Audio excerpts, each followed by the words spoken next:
Are you getting close to retirement, but having this nagging suspicion that you're missing out on some important details, concerned that you're going to make some kind of costly mistake? Well, I'm going to outline 8 common pitfalls to avoid when you're planning for retirement. Addressing these concerns could be the difference between retiring with peace of mind or retiring with doubt and anxiety. Hi, I'm Scott Grissom. I was a college professor for many years, but now I teach couples near retirement how to understand and manage their finances with confidence so they can enjoy the next chapter. Let's dive in to 8 pitfalls to avoid when planning for retirement. Number 8 is waiting too long to plan. Now, if you were planning a wedding, you would not wait until the week before to book the venue. Same idea with retirement planning. Hopefully, you're not watching this video anticipating retiring next Monday. The longer that you have to make those final adjustments in your retirement plan, the better off you'll be, the more flexibility that you have. For example, you might decide during projections that these last 5 years you want to increase contributions from your retirement plan, or maybe increase contributions to your health savings account. Maybe you want to become laser focused on getting that mortgage paid off before you retire. All these different subtle changes to your plan benefit with the longer time span that you have to implement them. Number 7, ignoring tax consequences. Turns out when you retire and you start withdrawing money from your IRAs and your 401ks, those are going to be taxed by the federal government. They may or may not be taxed by your state. Your Social Security payments might be taxed depending on your income threshold. Once again, check with your state to determine whether or not they tax Social Security benefits. So there's a lot of aspects to the income coming in during retirement that are going to be different than when they were while you were employed. Another example is your Medicare premiums. When you sign up for Medicare at age 65, you're going to be paying a monthly premium for what's called Part B. Now in 2025, that's about $185 per person per month. But if your income is above a certain amount, married filing jointly above about $200,000, the government says, you can afford to pay more for Medicare. And so they're going to increase your monthly premiums. The more money you make, the higher your monthly premiums go. Now, luckily, those premium adjustments change year to year. So as your income perhaps goes down, then you will no longer be charged that extra fee called IRMAA. But be aware of it, and perhaps you can adjust your income streams during retirement years so that you don't exceed that $200,000 limit. Number 6 is over-relying on a single income stream. Now, hopefully you're not in the position where you're going to have to rely on Social Security as your only source of income. Ideally, you've built a nice nest egg in your retirement accounts. So some of your income is going to be from withdrawing from those investments. Some will be from Social Security. Perhaps you'll have some additional income streams. Maybe you have rental income from a property that you purchased many years ago. Maybe you're going to choose to have some part-time employment. Maybe you're one of the lucky few that still has a company pension or a state pension that can supplement overall income. So the more options that you have, the more streams that you have, the more flexibility you have when it comes to tax time and various benefits of keeping your tax or keeping your income at a certain level. Number 5 is choosing to take Social Security too early. Now, this is a common mistake, and you will often hear retirement planners like myself recommend delay as long as you can, at least till age 67, which is full retirement age for most people. Now, this recommendation becomes even trickier for married couples. Depending on your age differences and your income differences and your benefit differences, that could modify these recommendations. So make sure that you've created an account on My Social Security so that each year you can check in and get your updated Social Security report. It's going to tell you what is your expected monthly income from ages 62 through 70, depending on when you choose to start Social Security. So, important aspect. So are you enjoying this so far? Are you eager to find out what the top 4 are? If so, click that like button. It helps other people in our DIY retirement community to find these videos. Pitfall number 4 is not planning for healthcare costs.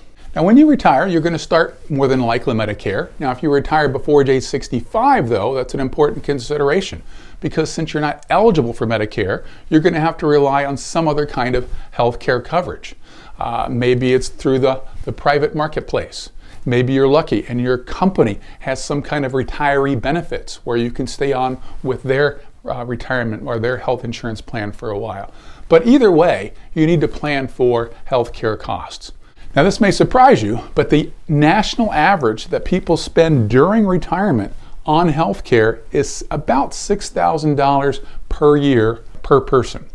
Now, this includes monthly premiums such as Medicare, co-pays, deductibles, extra services generally not covered by Medicare, such as dental care or vision. So might sound a little high, but that is an average. So for two of you, that's $12,000 extra dollars that you may or may not have thought about when you put together your yearly budget. Number 3, underestimating how long your retirement will last. So if you go to a retirement projection calculator, it's going to ask you how long do you want your money to last. Now, just left to your own devices, off the top of your head, you're thinking, probably going to live to my mid-80s. That's about when my parents lived, or that's what I generally see in the regular news. Well, that might be a U.S. average, but it's not the average life expectancy for people that make it to age 65, because that average includes people that die at much younger ages. To get a more accurate estimate, consider going to the Social Security webpage, and they have a life expectancy chart based on their millions of experiences of former Social Security recipients. So when I did that, and I put in, all they really look at is your age and your gender. And so it told me average life expectancy of 85. But then I dug a little deeper. I went to an insurance company's website. I Googled life expectancy calculator. And there they got a little more advanced. They had me answer at least 10 questions on my smoking habits and drinking, and do I wear a seatbelt? How do I rely on stress or live with stress? What is my family history? And so as I plugged those in, it was sort of interesting. My life expectancy either went up a little bit or down a little bit, depending on whether I ate fruits and vegetables or whether I ate processed food. So they came up with an estimate for me of 90. Well, keep in mind, though, that's just an average. That means some people live longer than that and some people live less than that. So when you are projecting your life expectancy, add 2, 3, 4 years to those averages just to make sure that you've got an appropriate estimate, because you really don't want to run out of money before you leave this earth.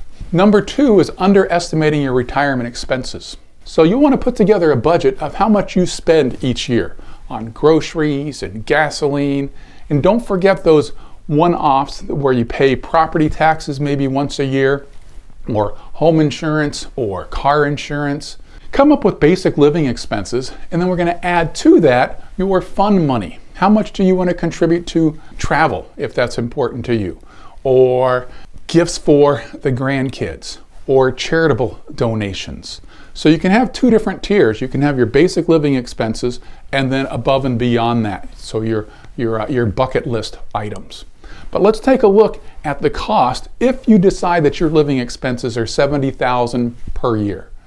Now, over the next 20 years, the naive approach would say $70,000 times 20 means I need to have $1.4 million in my savings account to be able to pay for that.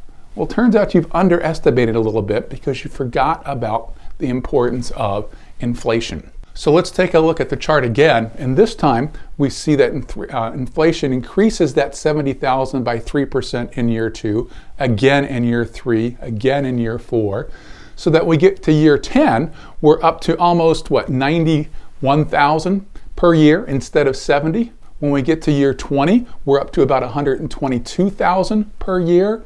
And if you total all that up for all 20 years, we see instead of not 1.4 million that we needed to save, but it's closer to 1.9 million. So still doable, but I just want you to be aware of that when you're planning for your retirement. And then what is the number one? The number one pitfall to avoid is not having enough communication between you and your spouse. You want to be on the same page. What ages do you want to retire? What will you do when you retire?